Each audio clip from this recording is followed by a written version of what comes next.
This is going to be a video on pattern making, and it's going to be to make an Oxford shoe, which is the one you can see in front of you now. The key point about an Oxford shoe is that the quarters go underneath the vamp. So if you have a look, that goes underneath here and is stitched in. I'm going to show you how to make the pattern for that. These lasts are a size 9.5E in the UK sizing, but it doesn't matter the size of your last, and it doesn't matter the style of your last. The pattern guide can work for any size last. So the first thing we're going to do is we're going to tape up the last, and we're going to use masking tape to do it. Now we're going to go lengthways first. Make sure you overlap the previous layer of masking tape. Try and keep it as smooth as possible. Also taped up the bottom as well, and that's to give us a template of the midsole. And we'll use the template to, when we're cutting out the midsole, we'll place it on the midsole and we'll be able to draw on underneath the arch. And that's because when you're trimming the edge of the midsole here, you've got a definitive edge, as you can see. But under the arch, it's just smooth. And so if you can put that on, you can draw a line that you can then replicate on both shoes. Now we're going to go along and retape the last, and we're going to do it perpendicular to what we've just previously done. Now you can probably get away with 2 layers of masking tape, but I always do a third, so I go back and I do it lengthways the third time. There's quite a few bumps and lumps in it, so just get a stick and roll it as flat as you can. But don't press too hard because you will break the masking tape. So the first thing we're going to do is quite simple. We're just going to sort out this template for the midsole. So what we're going to do, place your ruler on here, find the straight edge at the heel, draw a line. You can extend the line as far as you want really, and then we're just going to join that up, and we're just going to cut this later and we'll create the template. There it is drawn on in pen. I recommend you stick to pencil when doing it, but I'm going to use a pen for the video. We're now going to draw a straight line that hopefully perfectly splits the shoe into 2. Now the last isn't symmetrical, as you can see, so it's very, very difficult to get it absolutely perfect, but we'll account for that later on in the pattern making. As you can see, I've already done the back. So to do that, we're going to measure several points on the shoe and just put a dot or a mark it at the midpoint. So for here, at the toe, so that's the midpoint,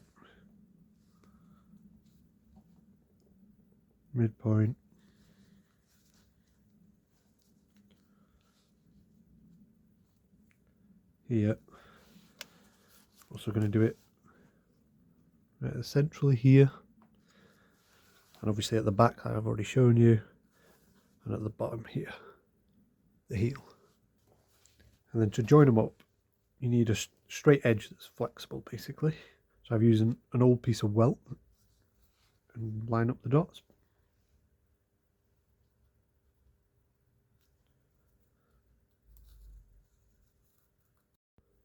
Now we're just going to look at it and see if it looks central and in a straight line, and it looks pretty good. If you think it's not quite right, just do it again, repeat the process. Now we're going to mark the widest point on the last here and here, so on the inside and the outside of the foot. So get a straight edge, put it against it, look over it directly, just mark it on there. And then flip it, put your straight edge up against it, look over.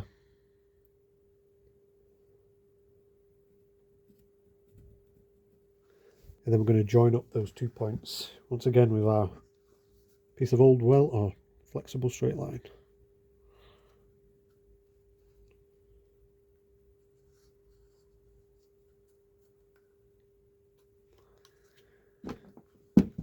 Where they intersect, label that as V. That's our vamp point. Now we're going to measure the length of the last.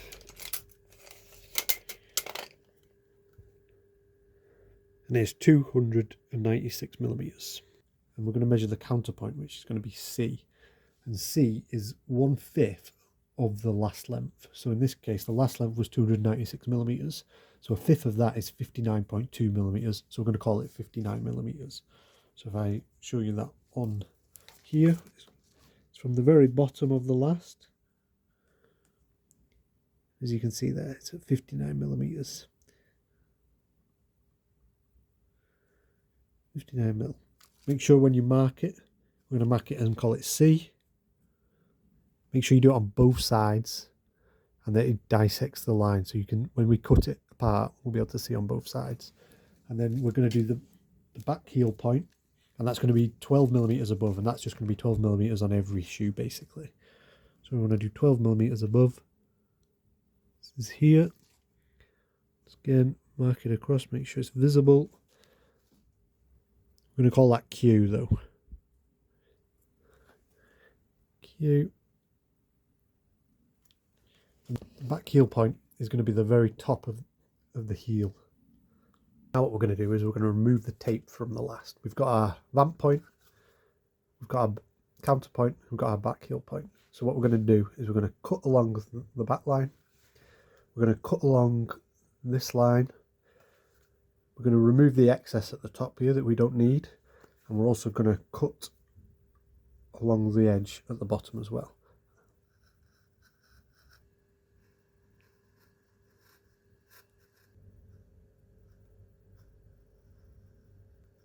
So start by peeling off the sole first, and just stick that down on a piece of paper, cut it out, and then set it to the side, and then start peeling off both halves. Either start at the toe or at the heel. Then we're going to stick these down on a piece of paper, but the toe and the heel won't lay flat. If you have a look at them, kind of bowed in. So what we're going to do is we're going to put a few cuts up here and at the toe.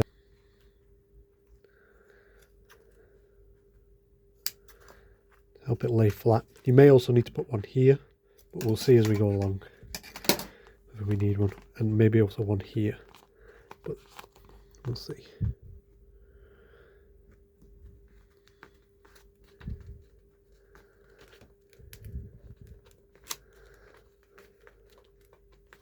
So you see, yeah, probably need to cut there.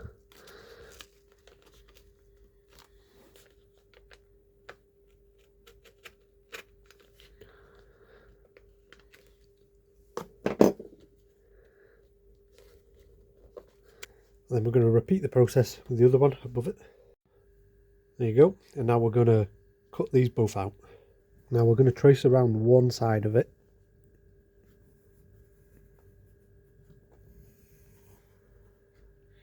Making sure you label C and Q. Your counter point, your back heel, and also your vamp point here.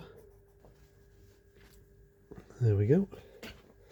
And then take the other one and transfer your counter point, your back heel, and your vamp point onto the reverse side, as you can see I've done here. And then what we're going to do is we're going to line up the back heel and the counter point here, and we're going to line up the vamp point. It won't quite match, as you can see. It doesn't quite match. And then we're going to trace around it. I'm going to trace around it in a different colour so we can see a difference between the two.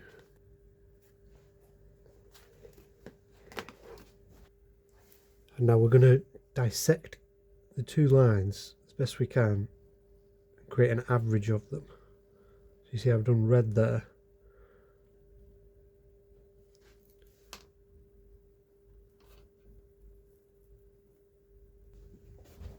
And the red line is going to be the basis for the pattern we're now going to make. But we need to transfer it to another piece of paper first. Now in order to trace the outline, you can either use tracing paper, or if you stick the piece of paper up on in the window, place another piece of paper over the top, you can then easily see the lines through it. So that's what I'm going to do. So here's the mean form. And here's the copy I've taken that we'll be working on now. And I'm going to be using the textbook of footwear manufactured by J.H. Thornton, which you can find online in PDF form if you Google it. I'm going to try to use the same abbreviations in it, but it uses inches, and I'm going to convert everything to millimeters. So the first thing we're going to do is we're going to find the breast of the heel, and that is going to be 1/5 of the last length, and it's going to be from this point here, and it's 59 millimeters again. So we're going to label that B. Then we're going to connect those two lines, so S to B here. We're just going to do it perpendicular up then, so 90-degree angle there at B, up. Then we're going to find the top of the facing, and that is basically this point, the very top of the front of the shoe. And that is 1/4 of the last length plus 6 millimeters, and it's measured from V to the top here. So that in this case is 80 millimeters. So it's here. I'm going to label that T for top of facing. We're going to make sure that that is a completely straight line. Should be pretty straight anyway. And then we're going to take another 90-degree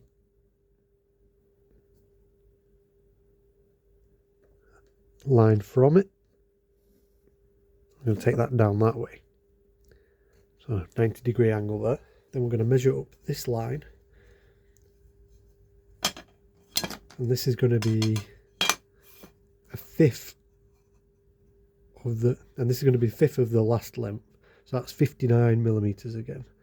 I'm going to mark that here. So that's 59 millimeters. I'm going to label that A. Then we're going to connect Q, which is our back heel point, to A with a straight line. And then this is the bit you have to freehand. I'm going to freehand up to here, curve down. And that, we can make it a bit neater, but that's this curve here. And we want it to curve around there as well. Then at S, measure out 4 millimeters out. So got an extra 4 millimeters at the bottom here.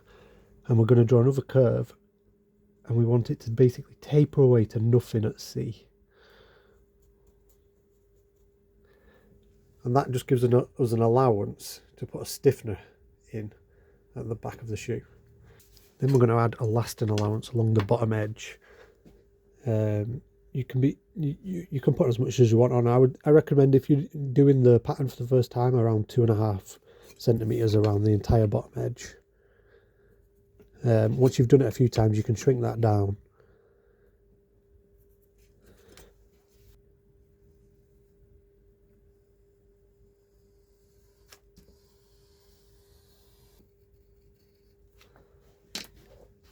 And that allows you to pull the lever around the last when you're lasting it, so you will go over the bottom like that. Now we're going to call the point here F, and we're going to go up 12 mil from F and call that E. Then we're going to get a piece of paper, we're going to line it up with FV, and we're going to draw a straight line along here. And we're going to call this point here J. Then we're going to measure from V to J, which is 75 millimeters. We're going to divide it by 3, which is 25 millimeters, and add a millimeter, so 26 millimeters. And we're going to label that O.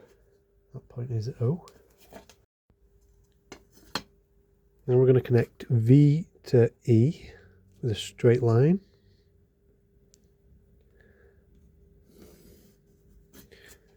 And now we're going to do a line that's parallel with V to E, and we're going to do it 25 millimeters. So it's parallel from E to V, and it's from O,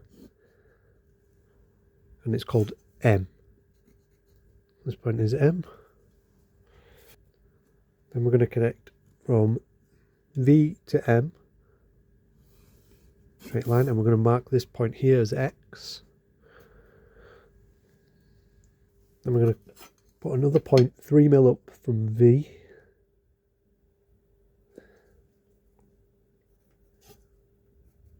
Call that V dash. Drawing our curve from V dash, and it's going to curve in and meet M here, like so. Join that up with X. So 12 millimeters from E, we're going to mark the point G. Now this is to work out the point where the toe cap comes in, and this one's a little bit trickier, but it's not too complicated. So first of all, we need to measure the gap between G and V dash, which on this last, or this is 10 centimeters. And then to find out where we want the cap to be, it is a third of V to G. So it was 10 centimeters, so a third of it is 33 millimeters. And so we're going to measure 33 millimeters from V dash. So we're going to point that point here. And that is going to be marked P. And that's going to be our toe cap here. Now we have to get the curve of the toe cap. And it is the curve of a circle with a radius of 304 millimeters. So what we're going to do is draw a straight line, like I've done here, that's 304 mil long. Get a tape measure or a piece of string. Put your pencil on one end of it, of the straight line, hold the other end of the tape measure and draw your circle on, like so. And then we're going to cut this piece of paper out. So get your circle, get your radius, line it up with PG, put it in, and draw your line in for your toe cap. Now we're going to add in our seams. So the toe cap sits on top of the vamp, so the vamp needs to go under it, and I tend to go under it by a centimetre. And likewise the vamp sits on top of the quarters, so the quarter needs to be a centimetre longer. Set my centimetre up.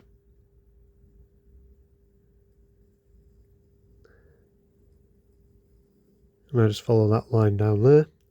So that will be part of the vamp. I will draw it in colour shortly so you can see it a little bit better. Likewise, the quarters need to be longer. I'm going to follow the curve.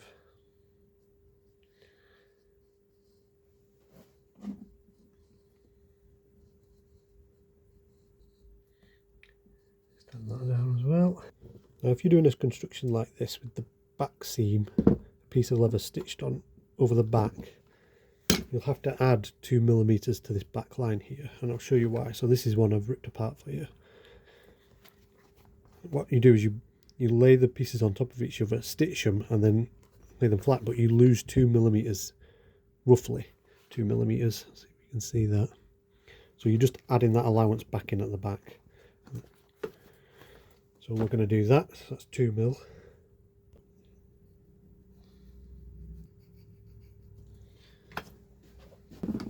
And in a similar vein, if you're going to fold over your leather edges like this to give a neater edge, so if I show you like here, the outer leather's been folded over. I'll show you the inside so you can see what it looks like. Been folded over and glued down. You need to add an allowance along this edge all the way down to here, all the way down to this point here. And so you want to, what I do is I just add 5 millimeters to my top line. So 5 mil. Turn that up there. Curve it around. 5 millimeters.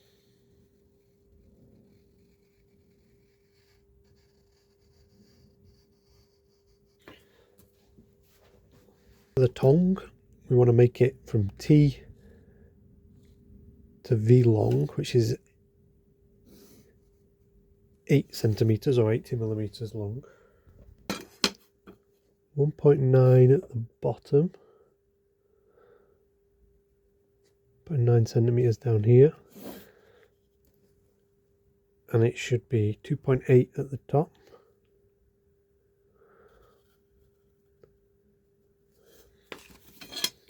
Join those up. So this would be the top. You can add like a curve like that. And then what we'd do is you would draw this on a piece of paper and then fold the paper along this line and then cut around the edge, and then it will unfold and double. So that's only half of your tongue. Now I've tried to draw on the lines in different colours, but it doesn't show up very well. But basically, this is our quarter, runs around here, follows this blue line down here along the bottom edge. This red line up to here, over here, down to here is our vamp, and then this is our toe cap. So what we're going to do now is we're going to trace this, 3 different ones, and also the tongue, and we'll do it the same way in a window, and then we'll come back and I'll show you the pieces that we have after that. Here's the quarter that will be cut out, and that one's quite simple. That was just literally traced. Here's the vamp, which goes like that, but what I've done is I've drawn it against the folded edge like so. So I'm going to keep it folded and I'm going to cut round it, and so when I unfold it, it will be a complete vamp. And I've done the same with the toe cap and the tongue. And here are the pattern pieces. I recommend transferring them to card eventually, but here you go. Here's the quarters.